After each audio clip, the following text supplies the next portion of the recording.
Hey, David. Hey, Jason, how are you doing? Super. How are you? I'm great. It's good to see you. Good to see you. It's a beautiful day out. It is. Glad to have you out. Great to be here. Yeah, things look good, don't they?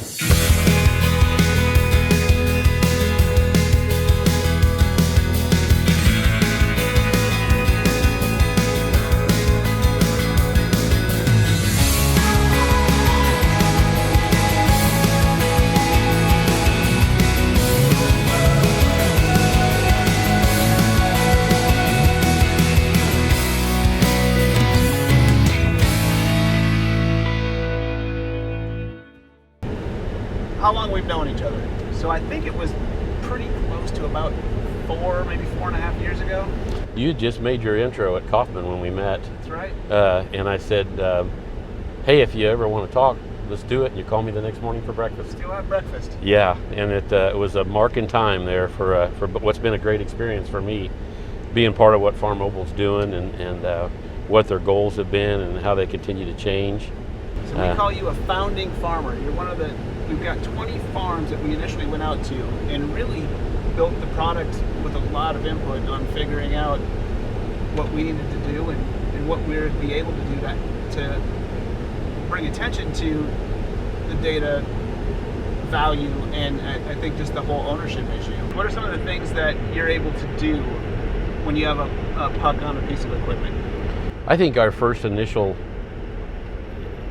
great step was being able to monitor everybody's movement. We've got multiple machines and multiple operators, being able to monitor everybody's movement, what they were doing, what they were accomplishing, even compare operators' production to each other, and teach new operators from what our successful operators have done to try to get better. The question I get all the time is, why would a farmer ever want to sell their data? You ever heard that one? I'm always confused by farmers and the mentality that what we do doesn't have more value than what it does. I think we're so used to everybody extracting income from us, we sometimes forget that everything we do should have value, and everybody uses data. Every industry uses data. Every decision made in marketing, everything is done by data. We're providing that data, and up until Farmobile and your effort to monetize it and sell it, there's already people out there that are extracting it, using it. Why should we not be able to participate in that income stream? It's our data. We're the ones creating it.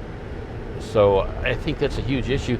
And again, we now for the first time have an opportunity to produce an income stream, a crop, which would be data, and we can use it again and again and again. And we don't have the overheads we have in all the other crops. Every time we produce any other commodity, it's tons of overhead, and we can only sell that commodity one time. Yeah. What an opportunity to be able to sell data more times. The more data we get, the more valuable it becomes. The more years we accumulate, the more valuable it becomes. It's like you are on your way to building something that is real dollars to people, not promises of savings or those kinds of things. It's real income. Another one of the questions I get all the time is, John Deere's already doing this. The big companies are already doing this. And I think what's really important there for people to realize is that in the old days, the companies with the most money were the ones that were able to use data in the most efficient way because they had a budget for it. Whereas smaller companies and really the individuals didn't have the ability to do the same things with the data. But now, with this thing that we call cloud and that computer you have in your hand, suddenly it shifts the balance of power pretty quickly to the people that can gather and organize what they have and puts them on a level playing field. And I think that's something that's oftentimes missed in the market. Again, so much of our industry is about extraction of income from the farmer. Everything flows from it. The fertilizer, the chemical, the seed, the use of machinery, service people that come and serve, all those things extract money from us. And it's funny to hear salespeople come to our place and go, well, it'll only cost you a bushel an acre. Everybody wants to take a bushel from me. Nobody wants to give me anything back. And so at the end of the day, we're the ones taking all the risk and assuming all the overhead costs and getting slimmer and slimmer margins. I think it was you that even brought my attention to what 10 years ago the farmer was receiving 30 cents of every dollar spent on food at the farm gate. Now it's 16. So I think that clearly shows that the balance of power has shifted to the suppliers versus the guys that are taking the risk. So you have to ask yourself, how long can we survive that? Agriculture is one of the largest industries in the world that has the least amount of data right now. It has the least amount of data collected now. What's interesting though is the technologies that have disrupted retail and, let's say, media are the same technologies that we can apply to agriculture. So I think there's a big shift coming, and it's going to be really anchored around the farmer's ability to collect data, because you can now turn every one of your fields into a research facility. We always used to wonder when the seed companies brought research around, how it was done, how it was put together, and you've got 10 foot a row and a small combine, and who knows gathering the data, and you got to know they pull the best data out and leave the data in the plot that they want. The seed companies don't tell you about the bad products that they have? No, I'm thinking not. Oh, okay. Not always. So at any rate, this allows you to actually have your own research facility. And I always wondered when they would bring research around, it's not even close to my area. Yep. or my soil type. I can literally try varieties and extract certified information that's accurate on my own farms. And that allows me to keep it and pass it on to generations behind me, and to look at things. So much of what I think the suppliers sell into is what they have. It's not really what works for you, it's what they have and what they want to sell.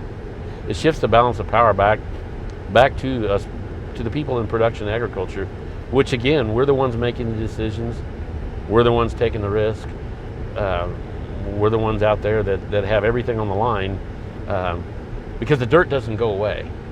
If I fail, if my operation fails, the dirt doesn't go away. Somebody else will come along and do that. So then some other salesman will be selling his product to him. Agriculture, a lot of times the people who are selling the products are asking for the data on how their products perform, and then using that to help make a better offering to you, for sure, but that usually comes with a cost. Absolutely. At the end of the day, I've heard guys talk about research and they're like, well, we're actually coming up with a better product for you. I don't even disagree with that, but it's costing me more. Everything has a fee attached to it. It's like, that's a bizarre business strategy or business plan, but it's worked successfully. Is come out, make the farmer feel like he's an important guy, gather information from him, go back, put that information in place, come back, sell him what he wants, and charge more money for it.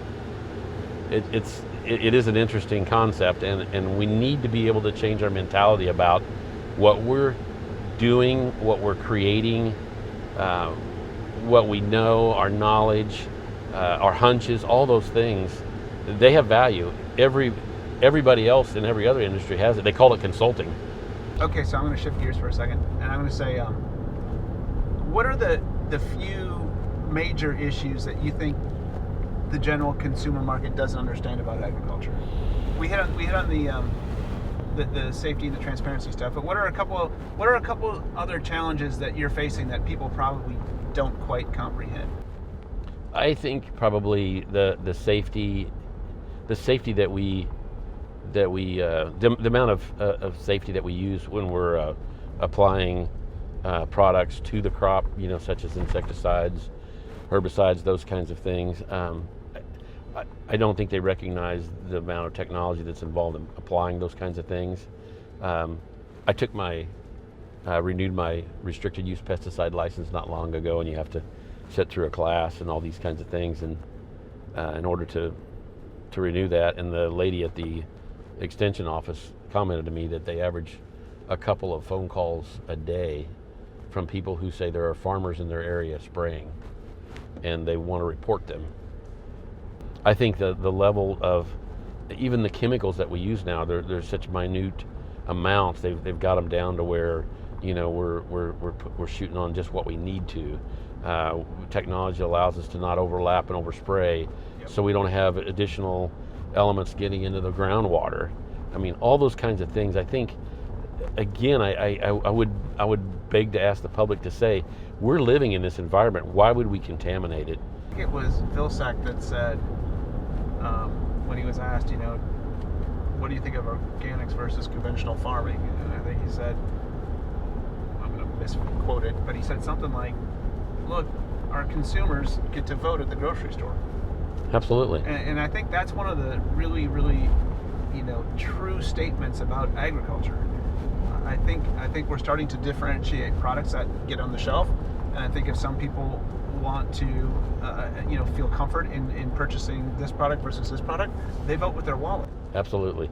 And it's interesting because we are seeing the organic, we're even seeing the non-GMO thing get legs, but people are willing to pay for it.